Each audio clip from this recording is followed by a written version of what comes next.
پہاڑی زبان میں اپڈیٹ سنیے۔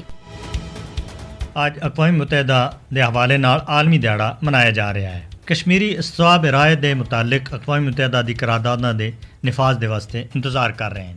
اپنی 79ویں سالگرہ دے موقع دے اتنے اقوام متحدہ دی ساخت دے اتنے یہ سوالیہ نشان ہے کیونکہ بھارت کشمیر دے اتنے سلامتی کونسل دی قرارداداں کو کانٹ پیچھے سٹ رہا ہے۔ اقوام متحدہ دا دیہڑا اس گل دی یاد دلائتا ہے کہ عالمی ادارے کو اپنا اختیار استعمال کردیا ہویا کشمیر دے اتنے اپنی قرارداداں دے اتنے عمل درآمد کرانا چاہیے۔ حل نہ ہونے والا تنازع کشمیر اقوام متحدہ دے بارے وچ اہم خدشات کو پیدا کر رہا ہے۔ اقوام متحدہ دا دیہڑا اس گل دی یاد دہانی کراندا ہے کہ مسئلہ کشمیر 78 سالاں تے زیادہ عرصے تے عدم فعالیت تھی باوجود اس تے ایجنڈے دے اتنے برقرار ہے۔ یوم اقوام متحدہ جدوجہد کرنے والے کشمیریاں دے واسطے غیر متزلزل حمایت کا اظہار کرنا بہت ضروری ہے اور اقوام متحدہ دے واسطے انہاں دی جدوجہد کو تسلیم کرنا چاہیے۔ اقوام متحدہ کو کشمیریاں دے حق خود ارادیت کے حوالے تھی اپنا فرض پورا کرنا چاہیے۔ اقوام متحدہ دی قرارداداں کشمیریاں دے آزادانہ اور منصفانہ استصواب رائے دے حق کو برقرار رکھ دی ہیں۔ 5 اگست 2019 تھی مودی حکومت تے غیر قانونی اقدامات جموں کشمیر دے اتنے اقوام متحدہ دی قرارداداں دی سراسر خلاف ورزی ہے۔ تنازع کشمیر اقوام متحدہ دی سلامتی کونسل دے سامنے سب تے پرانا مسئلہ ہے